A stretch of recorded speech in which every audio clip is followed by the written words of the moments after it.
Hi guys, and welcome back to my channel. It's Nikki here from Innocent Teddies, and in today's video I'm going to show you how to crochet a lovely cozy blanket right in time for this winter. It is a super easy project, great for beginners, and the best part is it only takes a couple of hours to make. Like I said, it's completely beginner friendly. We are only going to be using one stitch, which I will come to describe in a moment. It's a great handmade Christmas gift for a loved one or a relatively quick project just to cosify your living room, and perfect for movie nights. Before we get started, don't forget to subscribe to my channel, and I'll leave all the information you need for this pattern in the description box below. So let's get into the tutorial. For this project, you're going to want to get a category 6 super bulky yarn. So here's a couple of options on the screen for you now, depending on whereabouts you're from. Feel free to drop a comment below on what yarn you end up using so people can take inspiration from each other. If you're like me and from the UK, I used Cosy on Up yarn from Hobbycraft, as I thought the name was pretty apt for this project. I used approximately 9 skeins of 200 yarns, so it's roughly 790 yards, but obviously feel free to grab more or less if you want to make your blanket a different size. This blanket is going to be 44 by 50 inches, but again, like I said, make it however wide or long as you'd like. My measurements are purely just a guideline. You'll also need a 12mm crochet hook, some scissors, and a yarn needle to weave in the ends. So how I'm going to start my blanket is through a different way. Normally we start our projects by chaining, but what I like to do is a chainless foundation chain, and this basically prevents any of the difference in tensions when you start a project, and it just gives a really nice foundation for your project. So how I start this is I'm going to do my slip knot like so, and I'm going to chain 2.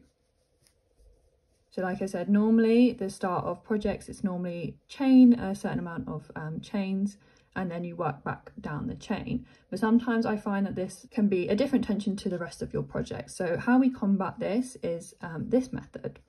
Once we've got our 2 loops on our hook, we're then going to work through this first chain.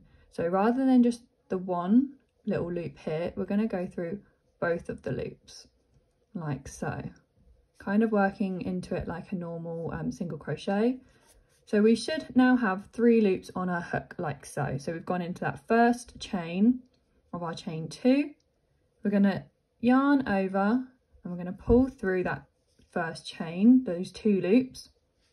We now have 2 loops on our hook, yarn over and pull through like a normal single crochet.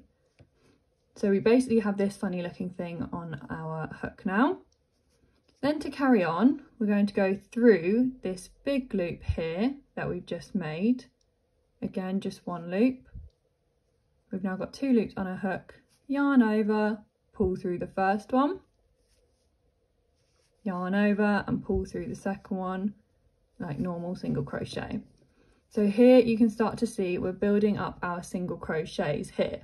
So let's do that one more time. We're going through this loop we've just made, we're pulling through and we're single crocheting.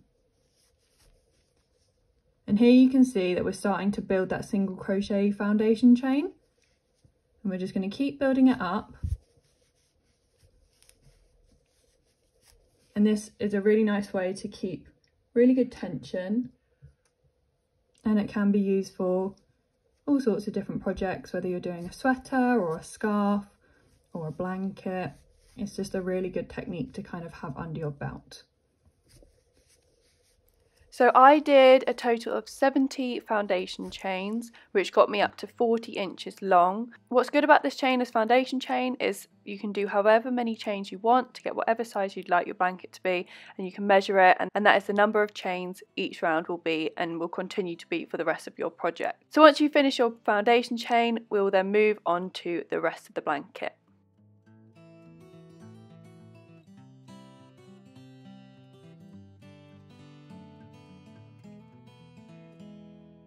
So once you finish your foundation chain, you'll have something that looks a little bit like this. So like I said before, feel free, depending on what yarn you're using or even hook size, to add a few more or to do a few less stitches to suit your chosen blanket size. Like I said, I did a total of 70 stitches. Once we've got to the end of our round, what we're going to do is we're going to turn our work and we're going to chain 2. and we're going to be working within these loops on the top. For the rest of the rows, we're going to be doing a double herringbone stitch. So these 2 chains at the end of the row count as our first herringbone stitch. We're then going to be working into our next stitch. So we're going to yarn over. We're going to go into our next stitch like so. Yarn over, pull through. We've got 3 loops on our hook. Yarn over and pull through the first 2 stitches. So we've got 2 loops on our hook. Yarn over and pull through the first loop. Again, still 2 loops, and yarn over and pull through both. And that is our first double herringbone stitch. We're going to do that again, yarn over, put into the next stitch, yarn over and pull through. We've got 3 loops, and through the first 2, the next one, and then 2 again. And there we're getting our really nice little herringbone stitches. We're going to carry on doing these all the way across, and I'll meet you back at the end of this round. So it's really simple, just the next few rounds we're just repeating our double herringbone stitch.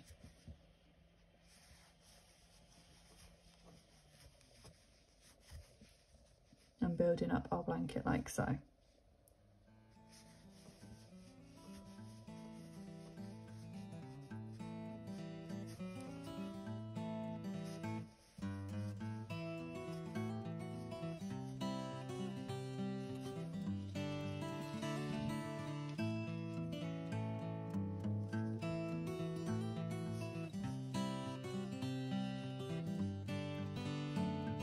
Just getting to the end of round 2, and I'm doing the last few stitches, row 2 I should say really, and I'm doing my last stitch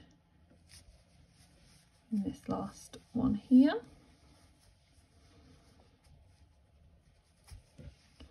So we've got our round 2. We're then going to do the same as what we did. We're going to chain 2 and turn our work and work back along the chain we've just made. Again, doing our herringbone double crochet,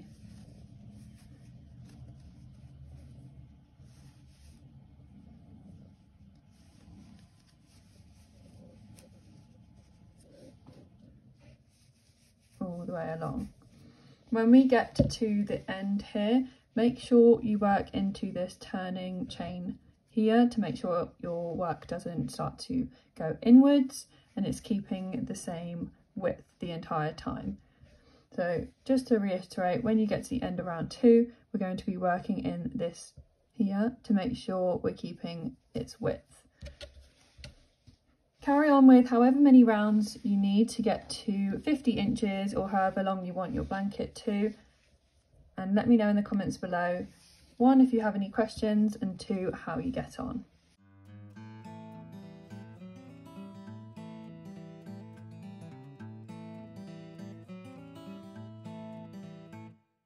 So this is the end of the tutorial. I told you guys it was super simple. Let me know in the comments below how you get on and what other tutorials you'd like to see. And I hope you guys enjoy your cozy new blankets. See you later.